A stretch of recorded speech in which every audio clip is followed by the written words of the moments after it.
juga bisa teman-teman. Terus email teman-teman, terus nomor HP ya, nomor HP, terus pendidikan terakhir ini misalnya adalah diploma gitu.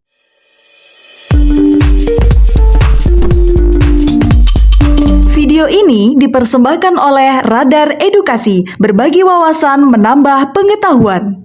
Halo teman-teman Radar Edukasi, pada video kali ini kita akan bagikan terkait dengan tata cara pengisian formulir data nasabah perorangan. Nah, ini bisa kalian isi itu ketika teman-teman itu misalnya melakukan gadai emas atau gadai STNK atau gadai lain sebagainya ya. Nah, bisa juga teman-teman pengen nabung emas dan lain sebagainya di Pegadaian. Nah, ini di Pegadaiannya kita di Pegadaian Syariah. Nah, teman-teman, nah ini sebenarnya sama saja antara Pegadaian Syariah dan Pegadaian konvensional pada umumnya, tapi bedanya kalau syariah ini akadnya gitu teman-teman ya, akadnya dan kisaran untuk biaya antara bunga, istilah bunga dengan istilah lain dari bunga, yaitu adalah ini teman-teman, apa, mut'ah gitu kan. Nah itu teman-teman, nah itu untuk cara pengisiannya. Yang pasti untuk cara pengisian formulir ini nanti teman-teman tuh datang di Pegadaian ya. Nah ini ada beberapa tahapan gitu teman-teman. Nah ini untuk membuat ini juga usianya itu teman-teman harus punya KTP dan usianya itu 17 tahun teman-teman. Nah itu ya teman-teman ya, itu menjadi syarat utamanya gitu, punya KTP digital dan usianya 17 tahun. Nah ini teman-teman, ini teman-teman bisa diisi dengan kantor cabang ya, diisi dengan kantor cabang. Ini teman-teman bagian ini diisi dengan kantor cabang. Nah misalnya kantor cabangnya apa, teman-teman tinggal isi aja kantor cabang, misalnya kantor cabangnya Bandar Lampung. Nah terus ini nomor chief ini teman-teman dapatkan itu ketika nanti teman-teman melakukan peminjaman ataupun teman-teman ini ya, apa, bisa ketika teman-teman melakukan Pegadaian dapat nomor chief, itu teman-teman isi ya. Nah terus ini adalah nama lengkap dari teman-teman, itu misalnya adalah Agus Setiawan. Nah itu teman-teman, misalnya Agus Setiawan, aliasnya jika ada, jika nggak ada teman-teman bisa kosongkan tempat tanggal lahir. Ini diisi dari tempat tanggal lahirnya, itu misalnya adalah Bandar Lampung, terus 14 Juni 1990. Nah misalnya seperti itu. Terus ini adalah jenis kartu identitasnya KTP gitu ya teman-teman ya. KTP, alamat lengkap kita sesuai dengan KTP itu tadi teman-teman.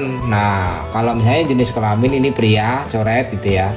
Nah terus ini alamat lengkap diisi dengan alamat lengkapnya di mana kelurahan misalnya Banjar Sari, kotanya Bandar Lampung gitu ya. Nah ini terus alamat domisili ini juga berbeda teman-teman, alamat domisili. Tapi kalau misalnya sama diisi aja sama gitu. Terus agamanya apa, ini tinggal conteng Islam. Terus nama gadis, status perkawinan, sudah kawin gitu ya. Nah terus ini nama gadis ibu kandung gitu kan, biasanya di bank juga seperti ini. Jadi diisi nama gadis ibu kandung kita, keluarga negaranya WNI, terus ini nomor teleponnya, NPWP gitu. NPWP teman-teman juga wajib untuk mengisi, tapi kalau misalnya belum punya NPWP teman-teman bisa juga buat NPWP itu secara gratis, itu juga bisa teman-teman.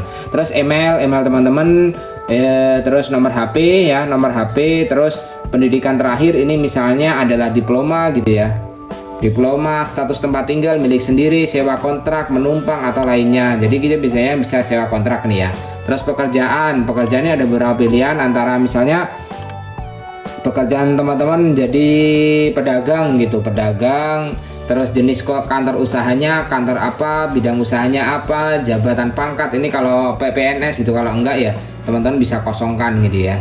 Nah itu ya, kalau kecamatannya di mana, lama bekerja usahanya berapa lama, terus ini alamat kantornya di mana, itu sudah sangat jelas gitu. nomor telepon kantor ini juga teman-teman mengisi, tapi kalau teman-teman nggak bekerja atau ibu rumah tangga, teman-teman bisa kosongkan ya.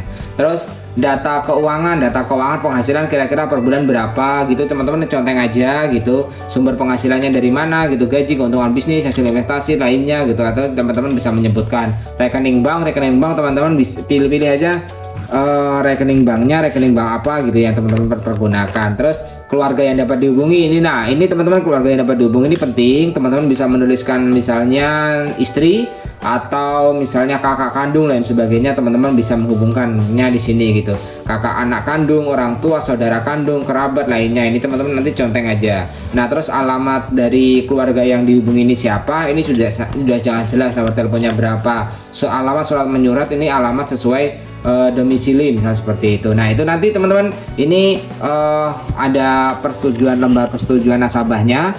Nah ini tanda tangan nasabah, tanda tangan kita gitu, tanda tangan kita itu jelas di sini ya. Nah itu misalnya gini, terus namanya misalnya Agus Setiawan. Nah ini nama dari petugas penggadeannya gitu, dan sebagainya. Itu tadi teman-teman untuk formulir data pengisian nasabah perorangan di pengadaian. Semoga saja formulir dan contohnya ini bermanfaat untuk kalian. Yang pasti teman-teman dapat formulir ini nanti ketika teman-teman itu datang ke Pegadaian Syariah. Mungkin hanya itu saja video yang bisa dibagikan. Semoga saja bermanfaat untuk kalian. Jangan lupa like, komen, dan share. Terima kasih telah menonton. Bye bye.